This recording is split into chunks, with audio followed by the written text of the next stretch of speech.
What's up, everyone out there? Jeremy Kinney here with Best Choice DJs. Today I'm going to review a wedding venue in Orlando called the Howey Mansion.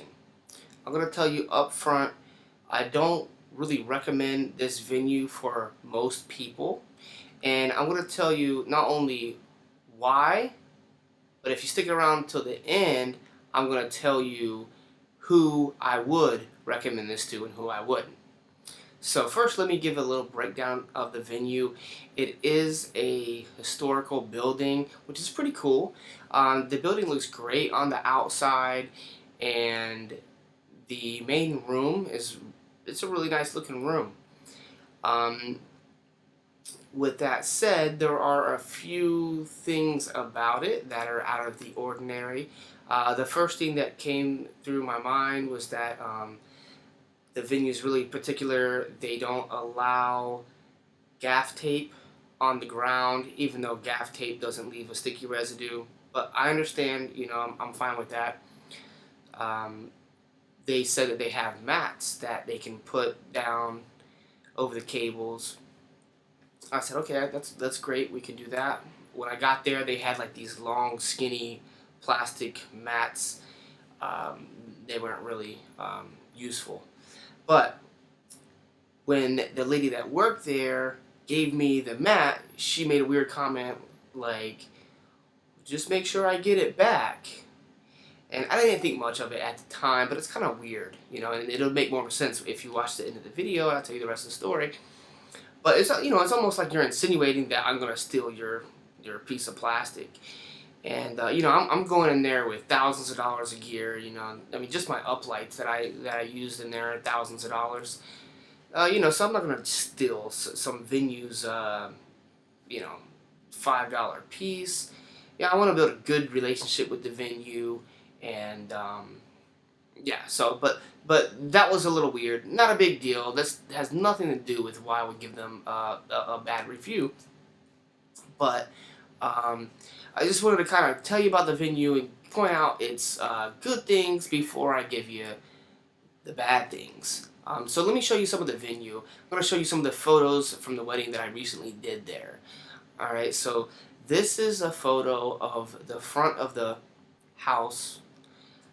And as you see, it looks really great. This is probably the best, I think. But, the thing is the parking lot is on the side. So the angle that you see in this photo, you don't really ever see. I walked out of the building and walked out to get a photo of it, but you don't see it from the road. You don't see it when you're parking. You don't see it when you're walking from your car to the venue. So you never really get to see the most beautiful angle of this venue, which is unfortunate. Maybe they should put a driveway right there and have you pull in. That would be, whatever. Anyway, imagine that you walk out of the front door. This is what you'll see if you look to your right.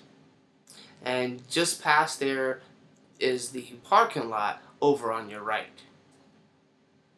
Now, instead of taking a right out of the front door, you take a left, you'll see the cocktail area out there. It's a nice little, nothing fancy, but, it's a little cocktail area. This is the reception room, or really, for us, it was the ceremony room. It looks nice in here. I would say this is a pretty nice looking room, but there's lots of venues with beautiful rooms, and just this one has its own little feel. So I could see why some people would want to get married in here. This is probably the main selling point, I would say. But the problem is it's not big enough to have dinner. So the way that the venue had it set up is just outside of the doors on the left of this photo, there's an open area, like a courtyard, and it looks nice. I'm sorry I didn't get a photo of it, but it looks fairly nice out there, but it's not covered. And when we were having our wedding there, the wedding I was DJing, we had a pretty good chance of rain, and the venue, I'm going off of what the wedding planner told me, they said that the venue wanted to charge them $3,600 for a tent. for the reception. And they didn't have it in the budget. So it's like, well, what are you going to do if you have these people who are like, oh yeah, we're going to have our wedding here, and then it starts getting close to that date, and they're like, oh, by the way, we need $3,600 for this tent. If it rains, they would have been screwed. It would have ruined their wedding.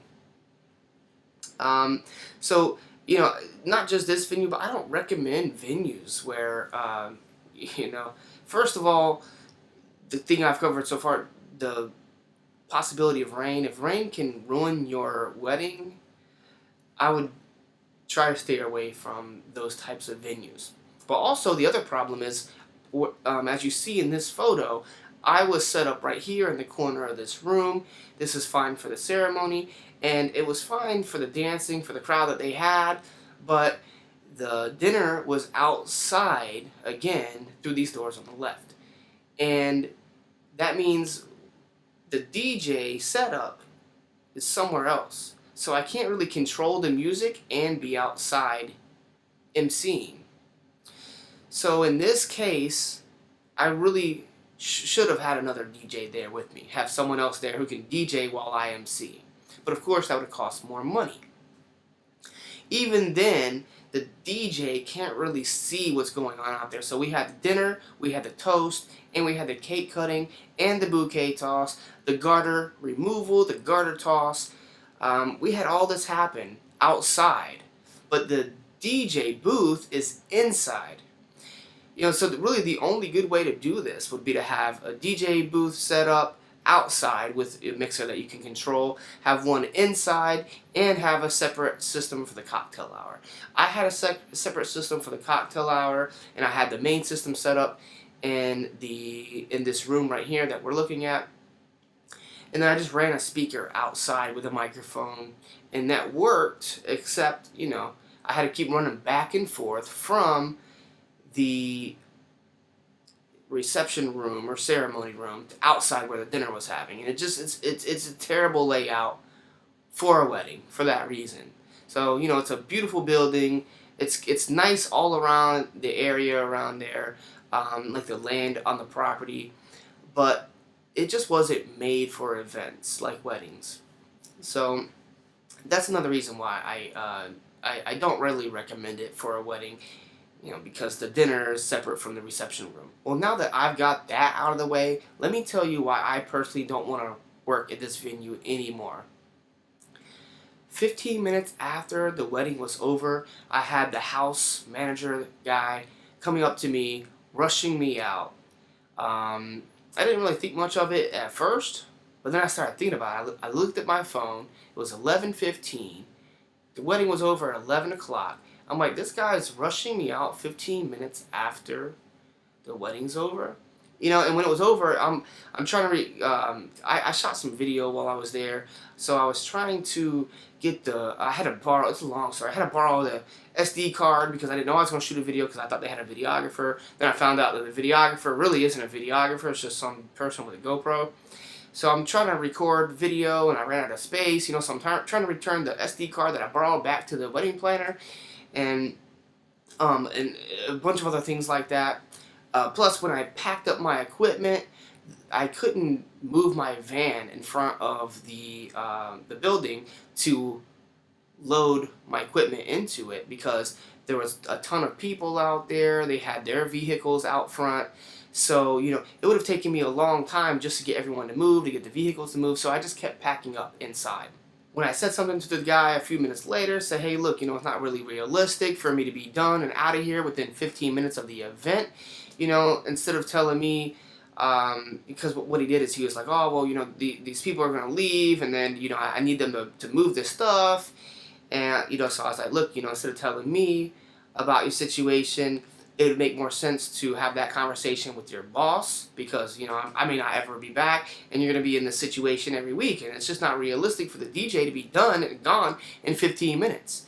And he didn't take it very well, and he said take it up with the management or whatever. So when I came home, a couple days later, I emailed them and I told them what had happened. I was being rushed out and basically harassed for being there 15 minutes after the event. The lady who was speaking to me, she emailed me back and she said that it's their policy at the venue that all the vendors are out within 30 minutes of the event ending. But the thing is, and she said that we make sure to tell everyone, I'm sorry for the miscommunication, I'm sorry no one told you, this and that. But the thing is I talked to the bride and groom before then, and the wedding planner, they all specifically told me we had an hour.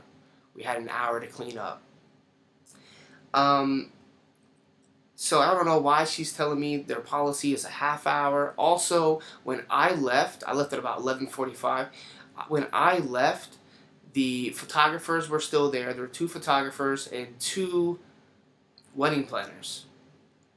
So there were 4 other vendors that were there. I never heard them getting rushed. The staff never gave them a hard time, never rushed them, and they never said anything to anyone about a 30-minute policy. So honestly, at this point, I don't know if they really do even have a 30-minute policy, but even if they do,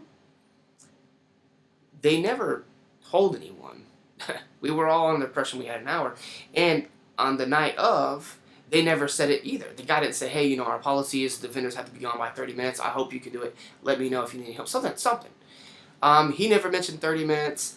He was never rushing the other vendors out. Only me, because I was in the corner where he needed to put one of the couches, which could easily have been done after I left or the next morning. I mean, Lord forbid, if your people need to go to cut, the labor expense, I understand. Send them home, and then whoever opens up the next morning, take 30 seconds to move it where the DJ was the night before. Not a big deal. Anyway, so I know this is a small thing, and it mostly affected me negatively. The bride and groom probably don't even know that this happened, and but the reason why I wouldn't recommend this is not only for me as a DJ from the DJ standpoint, but there's a lot of problems that could come about with this. Like I asked them, well, I told them, I was like, hey, I have setups that take up to 3 hours to break down. This is actually a pretty small setup. And they said, well, yeah, well, in that case, we normally have the bride and groom, they have to pay for the extra time. Well, I didn't ask what it would be, but knowing this venue, the Howey Mansion, this would be an expensive request to ask for 3 hours extra time to break down, as well as to set up. That's 6 hours of extra coverage time. That would, that would far exceed the cost of the DJ. So basically, there's no room for a big setup in there. The way I had to set the uplights, there's no way to really do it in a way that is symmetrical. So that was a little weird, but I could still work around that and it would look great. But I mean, the room just isn't big enough for a big setup. It isn't. They only gave us 2 hours to set up as well. They wouldn't let us in until 4 o'clock, and the ceremony started at 6. So that's a little bit of a trouble too, because we had not just for myself, but the decorators and everything else. So that was another problem. So it's definitely not for someone who wants a big elaborate wedding. They just won't have, I don't know how many people they can, the maximum occupancy, but it seems to be small. So definitely not for someone who wants a big stage for a wedding, or even I have totems that I often put on the side of my DJ booth. I wouldn't have had no room for that. I wouldn't have had room for dance floor lights. They would have had to have gone on the other side of the room or something. So for all these reasons, I really don't recommend using this venue. But if these things don't seem like they would be a problem for your particular wedding or event, then maybe I would say go for it. But the fact that the girl who made a weird comment about insinuating that I might steal their mat, to the house manager the night of, to the lady who I spoke to who came up with some 30-minute policy that she says they tell everyone and told everyone, and none of us heard that. So I only had interactions with 3 of the employees at the venue, and all 3 of them went pretty bad. And this is really rare. I've actually only been rushed out of one other venue, and that's out of over 200 and something gigs that I've done.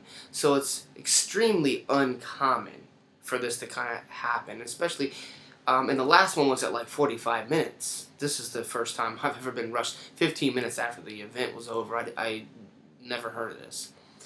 So I think there's a lot of other great venues out there to choose from, especially in Orlando. I mean, this is it's in Orlando, but there are just so many. I haven't even been to them all, and I've been to so many of them, and I just wonder what other problems could you have by using this venue. I mean, maybe this was just a rare occurrence where I just happened to get the bad experience, but I wouldn't put my big day in the hands of these people. That's my personal opinion. I hope you found this useful. If so, give me a thumbs up. And if there's a venue that you would like for me to review, let me know in the comments below. Either I'll review it if I've been there, maybe I'll check it out, maybe I'll make a note, and when I go to it, then I'll do the review. But your comments and thumbs up are greatly appreciated. I'm going to be doing a lot more videos and content like this for DJs and for potential brides and just people that are looking to learn more about the venue and basically just events in Orlando in general. So let me know what you'd like to see in a future video, and I'll see you then.